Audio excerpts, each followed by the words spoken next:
ایک عجیب و غریب کہانی۔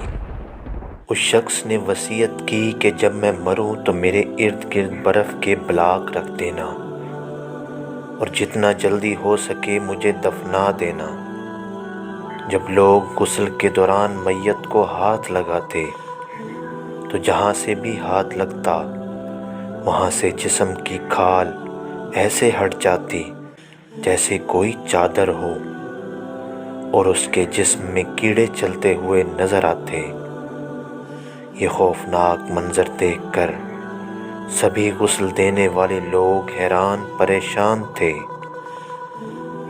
دوستو، یہ ایک قاتل کا عبرتناک انجام ہے جو دنیا سے جانے سے پہلے ہی شروع ہو گیا۔ آخر اس شخص سے کیا گناہ ہوا تھا جو اس شخص کو اپنے انجام کا پہلے سے علم ہو گیا تھا اور اس نے اپنے لیے وصیت کی تھی؟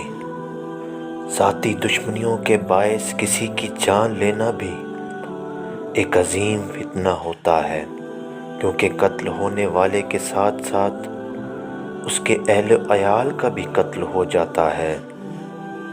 ان کا کوئی وارث نہیں رہتا۔ دشمنی چاہے جیسی بھی ہو، جب اللہ کی پکڑ ہوتی ہے تو کوئی نہیں بچا سکتا۔ آج کا واقعہ ایک حقیقت پر مبنی ہے، ایک معصوم چہرے کے پیچھے عجیب و غریب کہانی جس کے انجام نے سبھی کو ہلا کر رکھ دیا۔ دوستو، دنیا میں پہلی موت کا سبب بھی قتل ہی تھا۔ پہلا جرم قتل تھا۔ یہ واقعہ بہت پرانا ہے، آزادی پاکستان سے کچھ عرصہ بعد کا ہے۔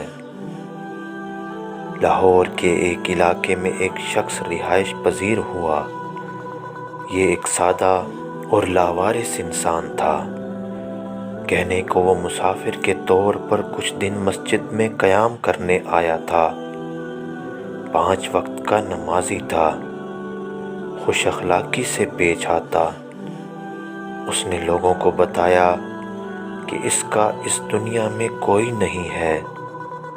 وہ ایک معمولی سی نوکری کرتا تھا جس سے اس کا گزارا ہو جاتا۔ زندگی یوں ہی گزرتی رہی۔ کافی عرصہ بیت گیا۔ اب وہ ایک کرائے کے مکان میں رہنے لگا۔ عمر ڈھلنے کے ساتھ ساتھ اب وہ بیمار رہنے لگا۔ پھر ایک دن اس کی موت ہو گئی۔ اس کے قریبی ساتھیوں نے اس کی تدفین کا بندوبست کر دیا، لیکن اچانک امام مسجد تشریف لائے اور کہنے لگے، اس شخص نے اپنی تدفین کے حوالے سے وصیت کر رکھی ہے، لہٰذا اس تناظر میں کچھ انتظامات کرنے ہوں گے۔ مولوی صاحب کے کہنے پر برف کے بلاک منگوا کر اس میت کے چاروں طرف رکھ دیے گئے۔ حالانکہ ابھی ابھی اس کی موت ہوئی تھی اور موسم بھی زیادہ گرم نہیں تھا۔ مولوی صاحب نے کہا، مرنے والے نے وصیت کی تھی کہ جتنا جلدی ہو سکے اس کی تدفین کر دی جائے۔ امام صاحب کی پراسرار آمد نے سب کو تشویش میں ڈال دیا۔ ایسا کیا معاملہ ہے جو امام صاحب اس کی تدفین کے لیے اس قدر پریشان ہیں؟ لہٰذا جلد سے جلد غسل دینے والے کو بلایا گیا۔ یہاں سے اصل معاملہ شروع ہوتا ہے۔ جب غسل دینے والا مردے کو غسل کے دوران ہاتھ لگاتا تو جہاں سے ہاتھ لگاتا وہاں سے جسم کی کھال ایسے اترنے لگتی جیسے کوئی چادر ہو اور اس کے جسم کے اندر کیڑے چلتے ہوئے دکھائی دینے لگے۔ یہ دل دہلا دینے والا منظر سبھی کی سمجھ سے باہر تھا۔ لوگوں نے غسل کا مرحلہ وہیں روک کر امام مسجد کو بلوایا۔ امام صاحب یہ سب دیکھ کر خوف زدہ ہو گئے اور بے اختیار بول اٹھے کہ اس شخص نے اپنے بارے میں مجھے صحیح پیشن گوئی کی تھی۔ امام صاحب نے کہا، اس کو ہاتھ لگائے بغیر پانی بہا کر دفنا دیا جائے۔ تدفین کے بعد امام صاحب نے اس معاملے کی اصل وجہ بیان کی کہ اس شخص نے مرنے سے پہلے مجھے اپنے بارے میں کچھ بتایا تھا۔ شاید وہ اپنے کیے ہوئے گناہ کے لیے سخت پشیمان تھا۔ اس نے بتایا کہ میں ایک قاتل ہوں، مجھ سے ایک آدمی کا قتل ہو گیا تھا۔ معاملہ ایسا ہوا کہ میں خود پر قابو نہ رکھ سکا، میں شیطان کے بہکاوے میں آ گیا۔ قتل کی وجہ تو اس شخص نے مجھے نہ بتائی، لیکن اس نے بتایا کہ قتل کے بعد میں گھر بار چھوڑ کر ادھر ادھر بھٹک رہا ہوں۔ اس نے کہا کہ اس کے بیوی بچے بھی ہیں۔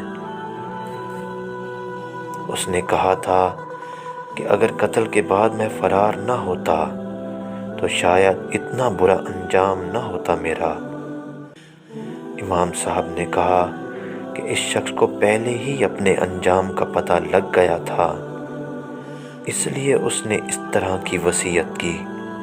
میں نے اس کو کہا کہ توبہ کر لو، لیکن شاید وقت گزر چکا تھا۔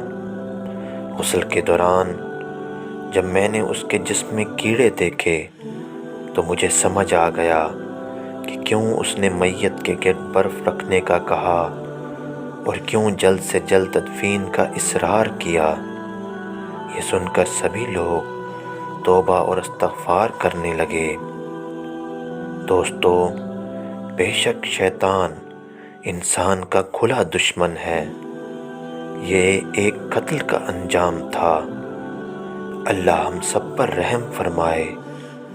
نہ جانے ہم سے روز کتنے ہی گناہ سرزد ہوتے ہیں جن کے انجام سے ہم بے پرواہ ہوتے ہیں۔